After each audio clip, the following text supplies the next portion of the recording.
Bismillahirrahmanirrahim. Assalamualaikum warahmatullahi wabarakatuh. Nama saya ialah Amir Saifuddin bin Nordin. Dan hari ini saya bersama-sama dengan sahabat saya ingin membentangkan tentang rancangan pembangunan 5 tahun Malaysia. Sebelum itu saya ingin menceritakan sedikit berkenaannya. Okey, rancangan pembangunan 5 tahun Malaysia atau disingkatkan ialah RMK. Tapi ceritanya bukan saya yang akan ceritakan semua. Jadi hari ini kami yang akan menerangkan keseluruhan di antaranya. Okay, bismillahirrahmanirrahim. Assalamualaikum warahmatullahi wabarakatuh. Pertama sekali saya kenalkan nama saya. Nama saya Muhammad Zamir Adham bin Muhammad Nizam. Saya akan membentangkan bagi rancangan Malaysia bagi tahap pertama. Rancangan Malaya pertama bagi tahun 1956 sehingga tahun 1960. Diperkenalkan sebelum merdeka lagi. Matlamat utama rancangan ini adalah untuk membangunkan kawasan luar bandar supaya jurang pendapatan antara penduduk luar bandar dan bandar dapat dirapatkan. Selain itu juga ia bermatlamat untuk mempelbagaikan aktiviti ekonomi dan sumber pendapatan negara supaya tidak terlalu bergantung kepada getah dan biji timah. Rancangan ini juga merupakan rancangan bersepadu yang memberikan fokus terhadap sektor ekonomi, sosial dan awam. Dalam rancangan Malaya pertama ini, terdapat dua agensi yang telah ditubuhkan oleh kerajaan. Yang pertama iaitu Lembaga Pembangunan Industri Desa RIDA dan Lembaga Kemajuan Tanah Persekutuan Felda. Okay, sahabat-sahabat sekalian, seterusnya saya akan membentangkan berkenaan dengan rancangan Malaya kedua yang digubal untuk penggunaan 5 tahun pada tahun 1961 sehingga tahun 1965. Rancangan ini memberikan tumpuan terhadap persediaan sepenuhnya infrastruktur sosial seperti pelajaran, kesihatan dan perumahan. Usaha menjadikan peluang pekerjaan juga diberikan perhatian. Kementerian Luar Bandar telah mewujudkan bilik gerakan negara di Kuala Lumpur bagi menyelaraskan kegiatan pembangunan di peringkat negeri, daerah dan kampung. Antara matlamat RMK kali ini ialah meningkatkan taraf hidup luar bandar dan bandar dan menggalakkan kepelbagaian tanaman, pertanian dan perusahaan di luar bandar. Menyediakan lebih banyak lagi kemudahan sosial untuk kawasan luar bandar, menambahkan lagi peluang pekerjaan, mengurangkan kebergantungan kepada makanan import. Selain itu juga program pembukaan tanah di bawah Felda digiatkan. Usaha mempelbagaikan jenis tanaman untuk meningkatkan hasil pengeluaran bagi mengurangkan kebergantungan negara terhadap getah dan juga bahan makanan import. Pada RMK kedua ini juga terdapat satu lagi penubuhan yang telah ditubuhkan oleh kerajaan iaitu Lembaga Pemasaran Pertanian Persekutuan Fama. Okey, baiklah, seterusnya bagi rancangan terakhir dalam tahap pertama ini, rancangan Malaysia yang pertama pada tahun 1966 sehingga tahun 1970. Rancangan ini merupakan rancangan pertama selepas penubuhan Malaysia yang merangkumi Sabah dan Sarawak. Integrasi nasional juga dijadikan tumpuan utama dengan memastikan semua program pembangunan memfokuskan pembangunan Malaysia, dan rancangan ini bersifat bersepadu merangkumi pelbagai bidang ekonomi dengan mempelbagaikan kegiatan ekonomi dalam sektor pertanian dan juga perindustrian. Pada tahun 1966, RIDA telah digantikan dengan Majlis Amanah Rakyat MARA. Sementara itu Bank Bumi Putra mula ditubuhkan dan pelbagai lagi agensi yang ditubuhkan seperti Perbadanan Nasional Berhad PERNAS, Institut Penyelidikan dan Kemajuan Pertanian MARDI, Lembaga Kemajuan Perindustrian Malaysia MIDA dan Lembaga Penasihat Tarif. Saya rasa sekian itu saja daripada saya untuk tahap pertama. Saya serahkan kepada kawan saya untuk sambung tahap kedua. Bismillahirrahmanirrahim. Assalamualaikum warahmatullahi wabarakatuh. Sebelum saya menerangkan dengan lebih lanjut tentang penerangan saya ingin memperkenalkan diri saya. Nama saya Muhammad Nur Syakban Muhammad Zahid daripada kelas DP1B. Saya sebagai ahli yang kedua akan menerangkan kepada anda rancangan Malaysia tahap yang kedua yang bermula daripada 1971 sehingga ke tahun sekarang iaitu 2020. Rancangan Malaysia yang saya akan terangkan hanyalah 3, iaitu rancangan Malaysia yang kedua, ketiga dan keempat. Rancangan Malaysia yang kedua bermula daripada 1971 sehingga 1975. Matlamat rancangan Malaysia kedua ini adalah untuk menyelesaikan masalah ekonomi dan sosial antara kaum, kawasan dan wilayah. Tumpuan diberikan kepada usaha untuk membasmi kemiskinan tanpa mengira kaum dengan menambahkan pendapatan dan menyediakan peluang pekerjaan bagi merapatkan jurang ekonomi serta menghapuskan identiti kaum mengikut fungsi kaum. Program pembangunan kawasan luar bandar juga masih diteruskan dalam tempoh rancangan Malaysia Kedua. Agensi yang ditubuhkan kerajaan di dalam tempoh rancangan Malaysia Kedua adalah untuk mencapai matlamat ialah Lembaga Kemajuan Beras dan Padi, Lembaga Kemajuan Ikan Malaysia, pihak berkuasa kemajuan pekebun kecil perusahaan termasuk Petronas, Perbadanan Kemajuan Ekonomi Negeri dan Perbadanan Pembangunan. Selepas rancangan Malaysia Kedua, rancangan Malaysia Ketiga pula diaturkan yang bermula daripada tahun 1976 dan sehingga ke 1980. Rancangan Malaysia Ketiga ialah suatu usaha membasmi kemiskinan dan menyusun semula masyarakat terus menjadi matlamat segala program pembangunan ekonomi dalam rancangan Malaysia Ketiga. Program pertanian dan perindustrian diteruskan untuk meningkatkan produktiviti, membuka peluang pekerjaan dan meningkatkan taraf hidup rakyat. Pembukaan tanah secara besar-besaran dilaksanakan di bawah program pembangunan wilayah oleh agensi-agensi berikut seperti Lembaga Kemajuan Pahang Tenggara, Lembaga Pembangunan Johor Tenggara, Lembaga Kemajuan Terengganu Tengah dan Lembaga Kemajuan Kelantan Selatan. Rancangan kali ini diberikan tumpuan terhadap penanaman getah dan kelapa sawit kerana keperluan ekspor. Peranan agensi pembangunan wilayah juga diperluas dalam pembangunan bandar baru dan sektor pembangunan perindustrian. Selepas itu, rancangan Malaysia keempat pula diteruskan yang bermula daripada tahun 1981 dan sehingga tahun 1985. RNK 4 masih bertunjangkan dasar ekonomi baru DEB yang mempunyai matlamat membasmi kemiskinan dan menyusun semula masyarakat. Strategi di bawah RNK 4 adalah untuk membangunkan sosial ekonomi rakyat dengan menggunakan modal dengan lebih berkesan, tenaga manusia, teknologi dan sumber lain dalam Malaysia. Mempelbagai dan mengukuhkan ekonomi melalui peluang-peluang pasaran luar dan dalam negeri, meningkatkan daya pengeluaran rakyat dalam semua sektor. Dasar penswastaan negara juga diperkenalkan pada tahun 1983 yang bertujuan supaya sektor swasta, pengusaha tempatan dan kerajaan bersama-sama memikul tanggungjawab memajukan negara.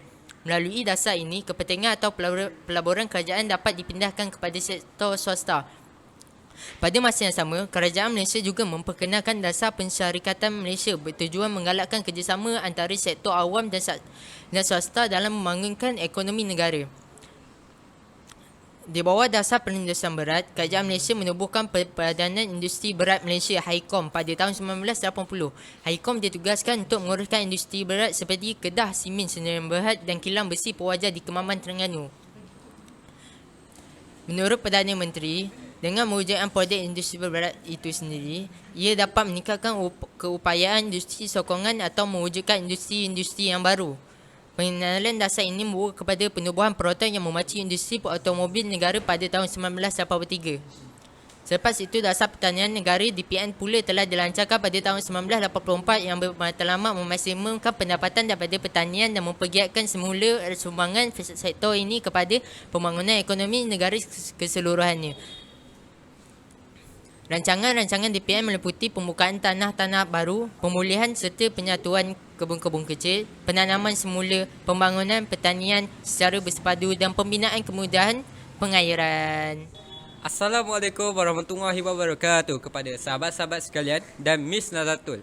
Okey, tanpa buang masa, saya akan meneruskan rancangan 5 tahun Malaysia, iaitu rancangan Malaysia yang kelima. Okey, rancangan Malaysia kelima ini merupakan rancangan 5 tahun yang terakhir untuk merealisasikan aspirasi dasar ekonomi baru yang gelap 20 tahun pada tahun 1990-an. Penekanan utama rancangan Malaysia kelima ni adalah untuk meningkatkan sektor perindustrian dengan melonggarkan peraturan mengawal hak milik syarikat dan pelesenan dalam sektor swasta. Selain itu, syarat pelaburan modal asing dilonggarkan untuk meningkatkan pelaburan sektor perindustrian berorientasikan ekspor. Okey, pada masa yang sama juga, kerajaan mengusahakan meningkatkan kecekapan pengurusan agensinya agar dapat bekerjasama dengan sektor swasta dengan lebih berkesan. Okey, seterusnya, dari segi pembangunan kawasan luar bandar pula banyak dititik beratkan. Okey, seperti penggunaan tanah dengan lebih cekat dititik beratkan supaya dapat menyumbangkan kepada pertumbuhan ekonomi negara. Bagi industri desa yang berpotensi seperti kraft tangan juga digalakkan. Untuk kemudahan tersebut, kredit dan insentif telah diperluaskan. Misalnya melalui Bank Pertanian Malaysia, Skim Pinjaman Khas Pertanian dan Amanah Ikhtiar Malaysia. Di samping itu, bagi sektor pelancongan pula, ia menjadi pengusaha penting dalam tempoh rancangan Malaysia kelima. Okey, penubuhan Perbadanan Pelancongan Malaysia merancangkan lagi industri pelancongan terutamanya dengan pelancaran Tahun Melawat Malaysia pada tahun 1990-an. Okey, satu lagi penekanan rancangan Malaysia kelima adalah dalam bidang penyelidikan dan pembangunan. Bidang ini dimajukan untuk meningkatkan keupayaan dan kecekapan guna tenaga tempatan untuk meningkatkan produktiviti negara, dan manakala bagi bidang penyelidikan pula dan pembangunan, research and development, ia diberikan penekanan. Bidang ini dimajukan meningkatkan keupayaan dan kecekapan guna tenaga tempatan, meningkatkan produktiviti negara. Bagi rancangan Malaysia kelima adalah bagi sektor pembuatan terus diberi perhatian terutamanya untuk tujuan pemasaran dalam negara dan antarabangsa, misalnya penghasilan kereta Proton. Okey, saya akan bersambung kembali kepada rancangan Malaysia ke-6.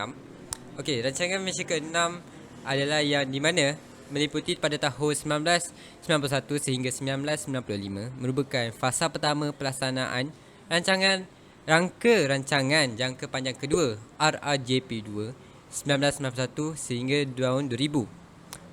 Okey, dasar pembangunan nasional DPN yang terkandung dalam RRJP2 menetapkan keseluruhan objektif, strategi dan matlamat yang akan dijadikan panduan kepada pembangunan negara dalam tahun-tahun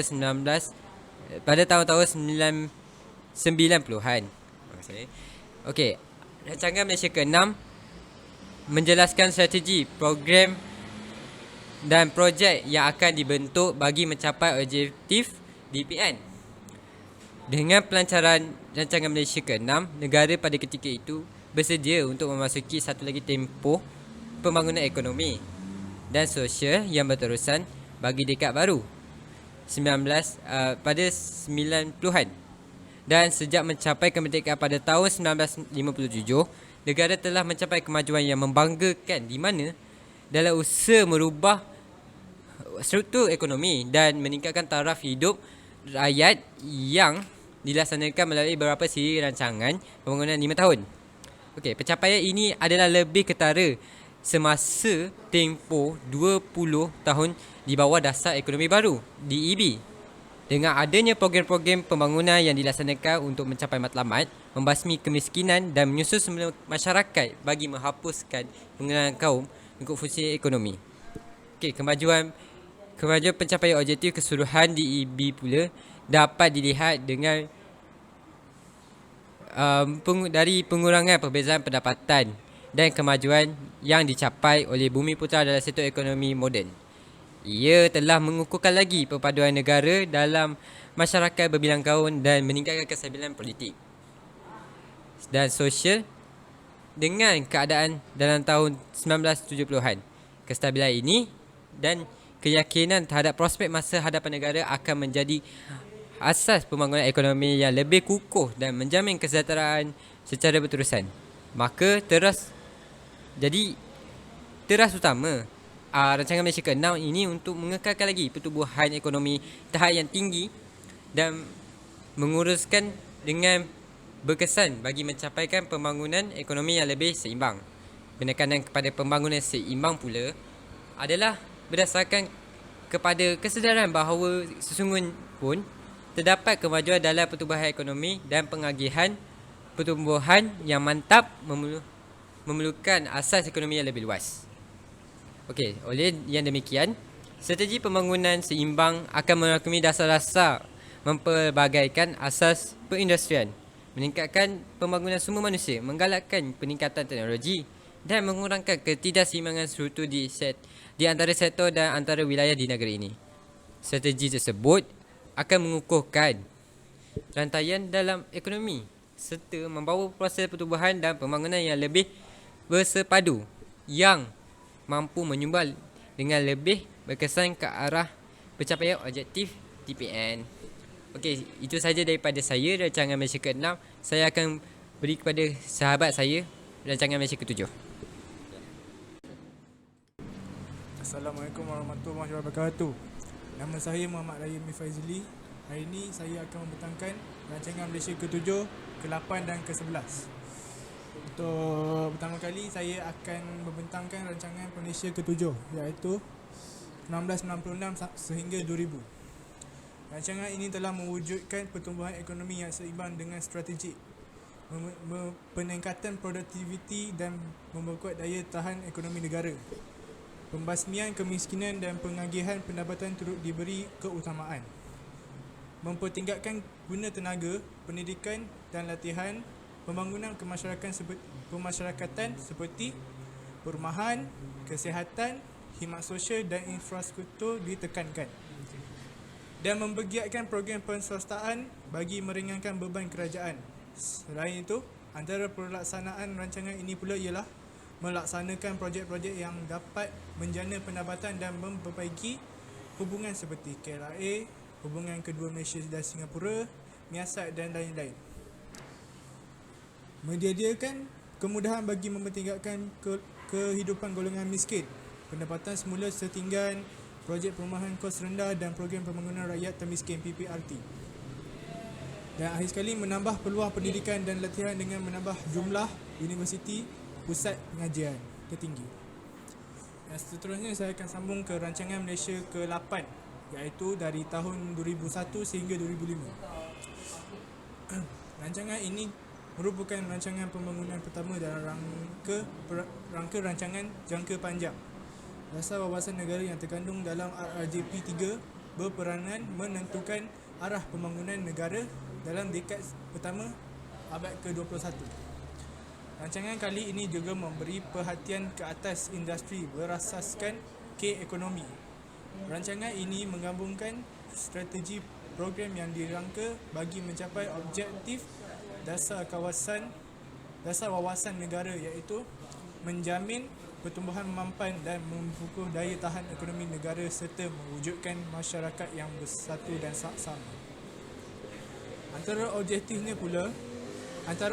dan pelaksanaannya ialah memperkukuhkan keupayaan, kebolehan dan keazaman negara bagi menghadapi cabaran masa hadapan. Seterusnya mempenekankan kepada perpaduan melalui pembangunan sosioekonomi, menekankan peningkatan aktiviti penyelidikan dan pembangunan R&D, terutama melalui teknologi maklumat dan komunikasi. Dasar swasta diperkukuhkan, menggalakkan pelaburan langsung asing FDI terutamanya dalam sektor berteknologi dan pengenalan program rakan muda bagi tujuan memperkukuhkan nilai dan etika. Okay, Assalamualaikum. Seperti yang korang tahu, aku moderator korang yang first tadi kan. Okay, korang kata akan mengenai rancangan Malaysia ke-9. Okay, atau singkatan sebagai RMK9. RMK9 ni telah dibentangkan oleh Perdana Menteri Malaysia yang kelima iaitu Datuk Seri Abdullah Ahmad Badawi di Parlimen pada 31 Mac 2006. Time tu umur kita baru 4 tahun. Okay, rancangan pembangunan 5 tahun ini diumumkan setelah Malaysia melalui fasa 15 tahun pertama semenjak Wawasan 2020 dan diumumkan oleh Perdana Menteri pada masa itu iaitu Dr. Mahathir Mohamad semasa menerangkan rancangan Malaysia ke-6 pada tahun 1991. Seperti rancangan pembangunan dahulu, RMK9 ni bermaklumat untuk terus memacu negara ke arah kemakmuran. Walaupun Malaysia menghadapi persekitaran dalam dan luar negara yang sukar seperti kesan dari krisis kewangan Asia dan kenaikan harga minyak. Time tu memang ramai stres lah. Rancangan kali ini diorang mempunyai 5 teras utama iaitu meningkatkan ekonomi dalam rantaian ke arah yang lebih tinggi. Selain itu juga RMK9 ni telah buat peningkatan keupayaan pengetahuan dan inovasi negara serta memupuk minda kelas pertama.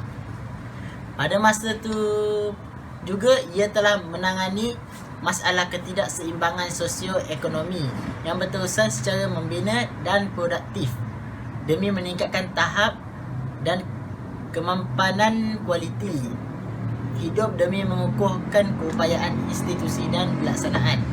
Di samping itu juga, kerajaan Malaysia juga telah memperuntukkan sejumlah besar wang untuk pembangunan infrastruktur dalam tempoh RMK9 seperti wilayah pembangunan Iskandar atau singkatan WPI lah di Johor yang diperuntukkan sebanyak 10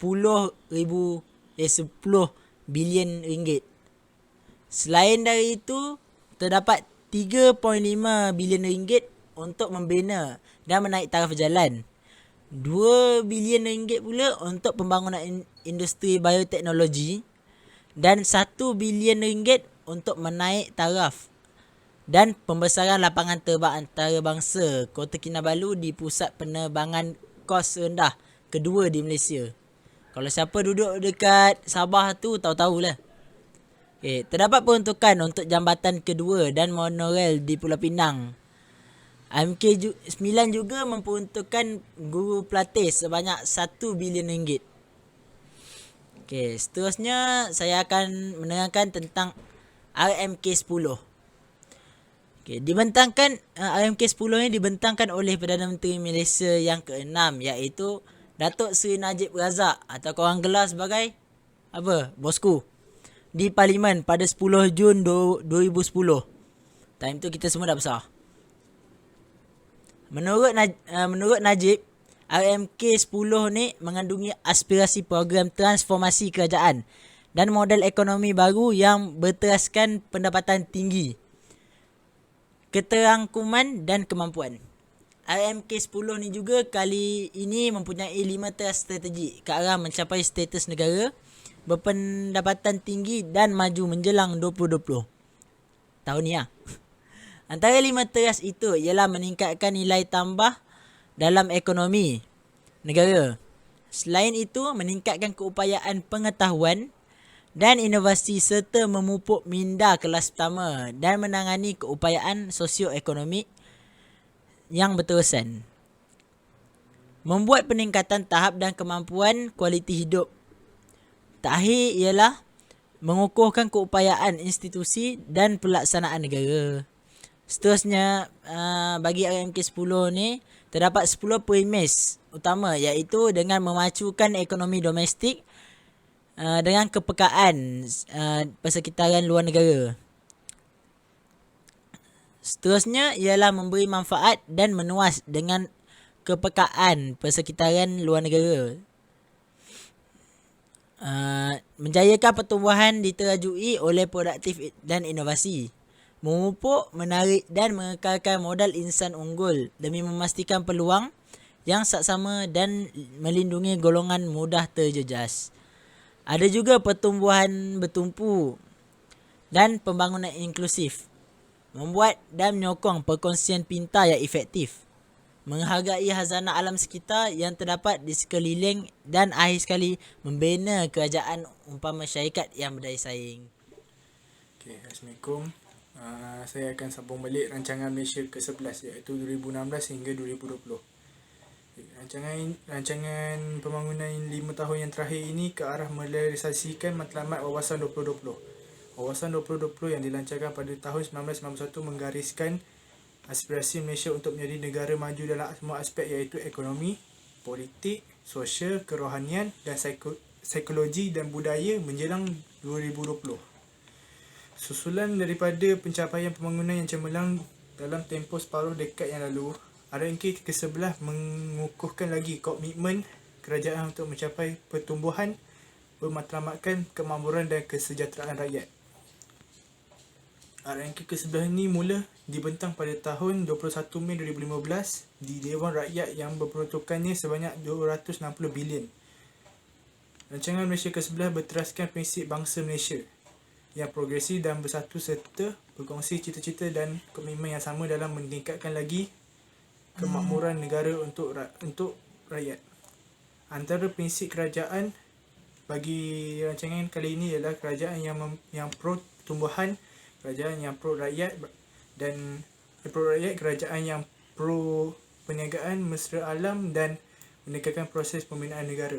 Selain itu, antara inisiatif lain kerajaan bagi mewujudkan peluang pekerjaan sebanyak 1.5 juta, menyediakan 653,000 unit rumah mampu bilik, menyediakan sebanyak 773,000 katil hospital menjelang tahun 2020.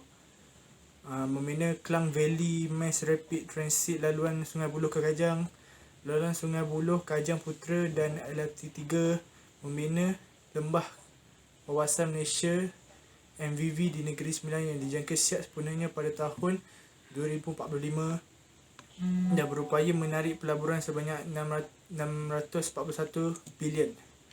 Pembinaan 3,000 km jalan berturap di kawasan luar bandar di seluruh Malaysia, meningkatkan nisbah sistem 13 sistem bagi setiap 400 orang penduduk, penubuhan Suruhanjaya Penerbangan Malaysia yang akan berperanan mengawas selia industri penerbangan dan perlindungan kepada pengguna, dan menaik taraf sistem komunikasi, navigasi dan pemantauan serta pengurusan trafik utara daripada 68 pergerakan kepada 108 pergerakan setiap jam. Sekian daripada saya, terima kasih. Dengan ini sekian sahaja pembentangan kami pada hari ini. Kami ingin memohon maaf jikalau terdapat salah dan silap di atas setiap isi kandungan atau setiap percakapan kami.